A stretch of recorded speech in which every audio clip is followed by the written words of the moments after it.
Take a moment to imagine this is you. You receive a phone call, and it's your mother.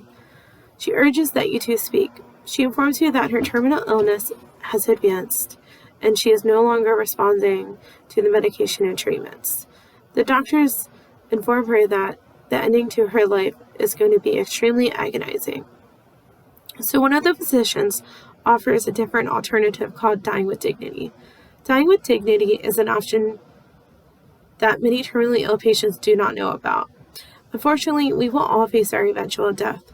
Someone you love or even yourself may be facing this exact scenario. I have personally experienced this with my grandmother and my uncle after doing extensive research for this topic. I wish that I knew about dying with dignity and it was available for them.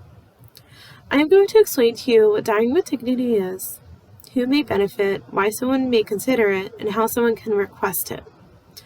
Now that we have an awareness of dying with dignity, allow me to explain to you what dying with dignity is.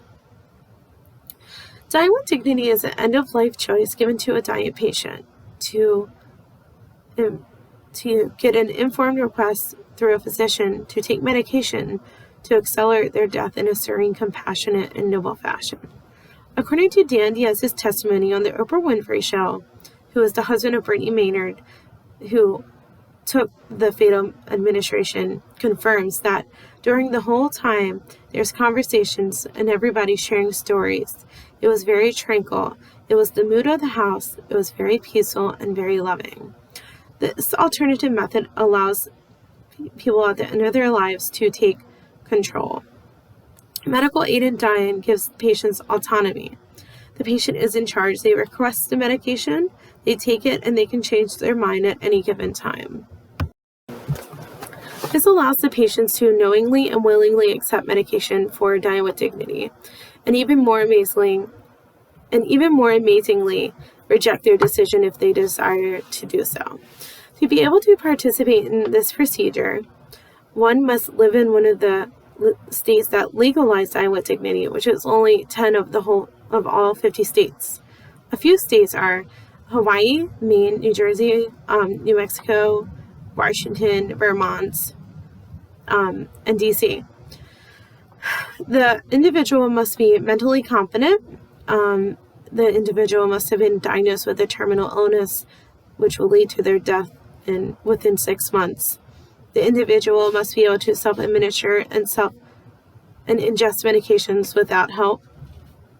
The individual must also be 18 years and older, and a vast majority of the patients, 90%, are affiliated prior and receiving care at the time that they apply for dying with dignity. According to Wayne Foster, who is the author of Physician-Assisted Suicide, states that the procedure costs anywhere from $3,000 to $5,000. A benefit to this procedure is reducing the number of suicides in the elder population. According to Introduction to Human Services, author Michelle E. Martin mentions that although 85 years and older only take up 1.4% of the population, they account for almost 20% of all completed suicides in 2014. Now, with that being said, let me inform you on how someone can go about requesting for dying with dignity. First, you must have proven residency in a state that has legalized Dying with Dignity Act.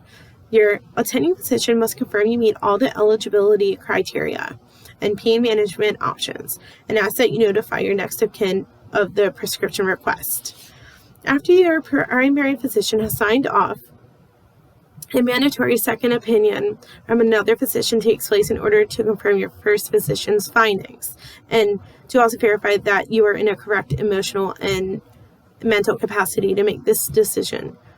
In any sort of semblance that a physician feels you are making a dying with dignity decision due to depression, your request will be denied.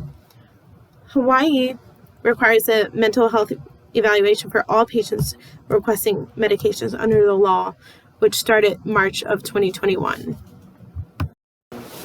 After 2 physicians have deemed dying with dignity to be acceptable, you must wait 15 days to make another oral request for dying with dignity. At any time, you are permitted to provide your physician with a written request form. Here is an example of the form to request dying with dignity. This is for DC. The written request must be witnessed by 2 individuals, at least one of whom is not related to you, entitled to any portion of your estate, or an employee of the healthcare facility caring for you. Your physician is not eligible to be a witness. You may reject your request at any time, as I mentioned, and you should keep a copy of the written request for your records. After receiving the written request from you, your physician has a mandatory 48-hour wait period before they are allowed to write the prescription. Once the prescription is written, you can pick it up at any participating pharmacy. It can even be sent to your house, or you can not fill the prescription out at all. The most frequently prescribed medicine is a large dose of sleeping meds and some kind of liquid, which is about 4 ounces.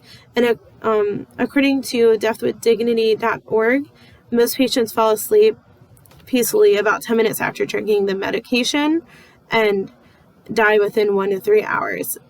In about 5% of the cases, some patients take about 6 hours to die. However, they sleep comfortably through the whole thing until death ensues. I understand that this may be a lot of information to digest in such a short time, so let us recap all that we have just covered. Dying with dignity is a viable alternative to hospice and home care for terminally ill patients with 6 months to live. Dying with dignity allows patients to remain autonomous and put the power back into their hands. It lets the individual make informed decisions on their behalf. It allows them to decide when the pain ends. As long as you are a resident in the states I have mentioned, you are able to request with your physician overseeing your terminal illness care.